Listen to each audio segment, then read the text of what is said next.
Jaipur breaking news. ಗುಂಡು ಹಾರಿಸಿಕೊಂಡ ಯುವಕ ಆತ್ಮಹತ್ಯೆಗೆ ಶರಣು.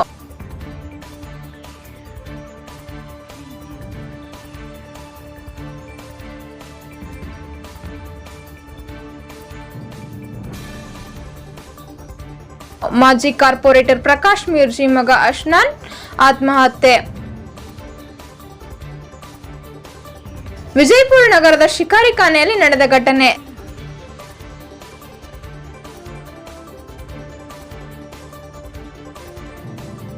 ತಂದೆ ಪ್ರಕಾಶ್ ಮಿರ್ಜಿ ಹೆಸರಿನಲ್ಲಿದ್ದ ಪರವಾನಗಿ ಹೊಂದಿದ ಪಿಸ್ತೂಲ್ನಿಂದ ಆತ್ಮಹತ್ಯೆ.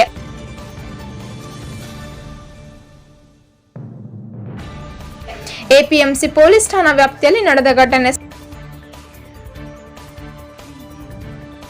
ಸ್ಥಳಕ್ಕೆ ಪೊಲೀಸರ ಭೇಟಿ, ಪರಿಶೀಲನೆ. ತಲೆಗೆ ಗುಂಡು ಹಾರಿಸಿಕೊಂಡ ಯುವಕ ಆತ್ಮಹತ್ಯೆ ಮಾಡಿಕೊಂಡ ಘಟನೆ ವಿಜಯಪುರ ನಗರದ ಶಿಕಾರ್ಖಾನೆ ಪ್ರದೇಶದಲ್ಲಿ ನಡೆದಿದೆ. ಅಶ್ನಾನ್ ಮಿರ್ಜಿ ಎಂಬ ಯುವಕ ಆತ್ಮಹತ್ಯೆಗೆ ಶರಣಾಗಿದ್ದಾನೆ. ತಂದೆ ಮಾಜಿ ಕಾರ್ಪೊರೇಟರ್ ಪ್ರಕಾಶ್ ಮಿರ್ಜಿ ಹೆಸರಿನಲ್ಲಿದ್ದ ಪರವಾನಗಿ ಹೊಂದಿದ ಪಿಸ್ತೂಲ್ ಅನ್ನು ತೆಗೆದುಕೊಂಡು ಬೆಡ್ರೂಮ್ಗೆ ಹೋಗಿ ತಲೆಗೆ ಹೊಡೆದುಕೊಂಡಿದ್ದಾನೆ. ತಂದೆ, ತಾಯಿ ಹಾಗೂ ಇತರರು ಮನೆಯಲ್ಲಿ ಇದ್ದ ವೇಳೆ ಈ ಘಟನೆ ನಡೆದಿದೆ. ಗುಂಡಿನ ಶಬ್ದ ಕೇಳುತ್ತಲೇ ಬಾಗಿಲನ್ನು ತೆರೆದು ಆತನನ್ನ ಪೋಷಕರು ಬಿಎಲ್ಡಿ ಆಸ್ಪತ್ರೆಗೆ ಕರೆದುಕೊಂಡು ಹೋಗಿದ್ದಾರೆ.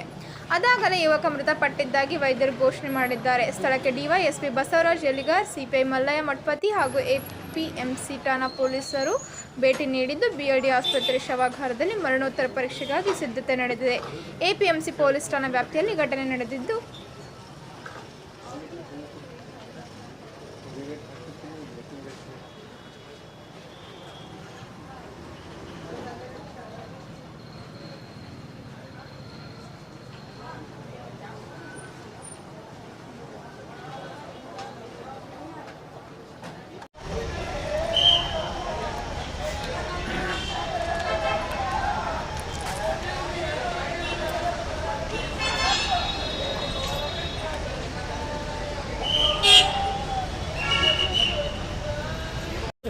अरे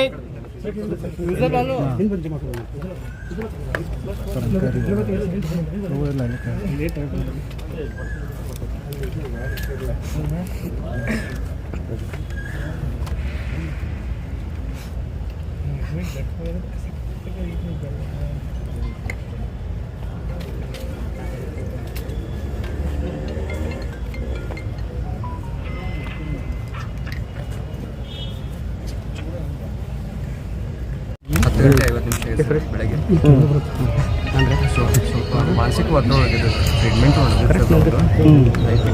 ಟ್ರೀಟ್ಮೆಂಟ್ ಕೊಡ್ತಾ ಇದ್ದೀವಿ ಸರ್. ಮೊದಲು ಒಂದ್ಸಲ ಕೊಡ್ಕೊಂಡಿದ್ದೆ ಸರ್, ಹಾಸ್ಪಿಟ್ಲ್ ಅವಾಗ ಅಡ್ಮಿಟ್ ಮಾಡಿದ್ದೆ. ಸೊ ವೇನ್ಸ್ ಕಟ್ ಮಾಡ್ಕೊಂಡಿದ್ದೆ ಸರ್, ವೇನ್ಸ್ ಕಟ್ ಮಾಡ್ಕೊಂಡಿದ್ದೆ. ಸ್ವಲ್ಪ ಅವನು ಮಾನಸಿಕದಿಂದ ಸ್ವಲ್ಪ ಇದಾಗಿದ್ದು ಮಾನಸಿಕ ಅವ್ರಿಗೆ ಡಾಕ್ಟ್ರಿಗೆ ನಾವು ನೋಡ್ತಾ ಇದ್ದೀವಿ ಸರ್. ಬೆಳಗ್ಗೆ लोग करते हैं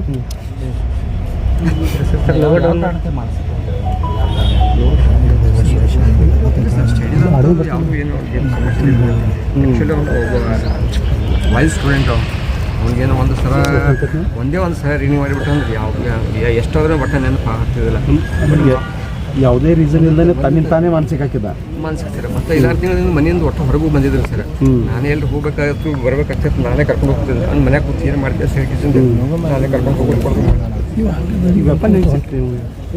ಸರ್. ಅದು ರಾತ್ರಿನೇ ತೊಗೊಂಡು ನಮ್ಗೆ ಗೊತ್ತಾಗಿಲ್ಲ sir. So as it is ನಾನು ಸೇಫಸ್ ಅಂತ ಹೇಳಿ ಹೈಡ್ ಮಾಡಿ ಇಡ್ತಿದ್ದೆ ಸರ್. ಅದು ರಾತ್ರಿ ನಶ್ಕಿನಾಗ 6 ಗಂಟೆಗೆ ಒಂದ್ಸಲ ಎದ್ದು ಕೂತಿದ್ದೆ ಸರ್ ಮೊಬೈಲ್. ಅದಕ್ಕೆ 5 ಗಂಟೆಗೂ ಎದ್ದಿದ್ದೆ. ಯಾಕೆ ಎದ್ದೀಪ್ಪ ಅಂತ ಕೇಳಿದೆಲ್ಲ ನನಗೆ ಸ್ವಲ್ಪ ಕೊಟ್ಟು ವಿಷಯ ಆಗ್ತದೆ ಅಂತಂದೆ. ಆಮೇಲೆ ನೀರು ಮತ್ತು 6 ಗಂಟೆಗೆ ನನಗೆ ಮತ್ತೆ ಎಚ್ಚರ ಸರ್ ಅವಾಜ್ ಮಾಡೋದ್ರಿಂದ. ಅವಾಗ ಮೊಬೈಲ್ ನೋಡ್ಕೊತ ಕೂತಿದ್ದಾರೆ. ಸೊ ಅವಾಗ ಅದನ್ನು ವೆಪನ್ ತೊಗೊಂಡು ಇಟ್ಕೋಣ ಅಂತ ನನಗೆ ಅನ್ನಿಸ್ಲಾಕತ್ತ ಸರ್. ಲೈಸೆನ್ಸ್ ನಿಮ್ಮ ಸೌಂಡ್ ಕೇಳ್ತೀವಿ ಒಳಗೆ. ನಾನು ನಾಷ್ಟ ಮಾಡ್ಲತ್ತಿದ್ದೆ ಕಿಚನ್ ಒಳಗೆ. ಸೊ ನಮ್ಮ ಬೆಡ್ರೂಮ್ದಾಗ ಅವ್ನು ಹೋಗ್ಯಾನ ಸರ್. ಯಾವಾಗ ನಮ್ಗೆ ಗೊತ್ತಾಗಿಲ್ಲ. ಮಿಸಸ್ ಸೊ ಕ್ಲಾಸ್ ನಡ್ಸ್ಕೊತಿದ್ರು ಸರ್. ಅವ್ರು ಕ್ಲಾಸ್ ನಡೆಸ್ತಾರೆ ಸರ್. ಅವ್ರು ಸ್ಟೂಡೆಂಟ್ಸ್ ಬಂದಿದ್ರು. ಸೊ ಆ ಟೈಮ್ದಾಗ ಅವ್ರು ಹೊರಗದಳ, ನಾನು ಒಳಗೆ ನಾನು ನಾಷ್ಟ ಮಾಡ್ಕೊತ ನಾಲ್ಕು ಒಮ್ಮೆ ಆವಾಜ್ ಬಂತು. ನಾನು ಹೊರಗೆ ಬಂದೆ. ಬಂದು ನೋಡಿದ್ರಾಗ ಯಾರು ಇದ್ದಿದ್ದಿಲ್ಲ. ಆಮೇಲೆ ಇವೆಲ್ಲ ಸ್ಟೂಡೆಂಟ್ಸ್ ಆ್ಯಸ್ ಇಟ್ ಇಸ್ ಅವರು ಎಲ್ಲ ತಾವು ಪಾಠ ಮಾಡ್ಕೊತ ಕೂತಿದ್ರು. ನಾವು ಬೆಡ್ರೂಮ್ ನೋಡಿದ್ರೆ ಡೋರ್ ಲಾಕ್ ಇತ್ತು. ಡೋರ್ ಲಾಕ್ನ ನಾನು ತೆಗಿಲಕ್ಕೆ ಹೋದೆ, ಲಾಕ್ ಒಳಗಿಂದ ಲಾಕ್ ಮಾಡ್ಕೊಂಡಿದ್ದೆ ಸರ್. ಆಮೇಲೆ ಮತ್ತೊಂದು ಅಲ್ಲೇ ಇದು ಅಲ್ಲೇ ಮತ್ತೆ ಆಜು ಬಾಜುದವ್ರು ಅವ್ರ ಕರ್ಕೇಶಿಂದ ಲಾಕ್ ಡೋರ್ ಮುರಿದಿವ್ರಿ. ಮೂರು ಒಳಗೆ ಹೋದ್ರಿ. ಮುರಿದು ಒಳಗೆ ಹೋದ್ವಿ ಸರ್. ಮುರಿದು ಒಳಗೆ ಹೋದ್ರಾಗೆ ಸೊ ಅಷ್ಟೊತ್ತಿಗೆ ಡೆತ್ ಆಗಿಬಿಟ್ಟಿದೆ. ಆಯ್ತು.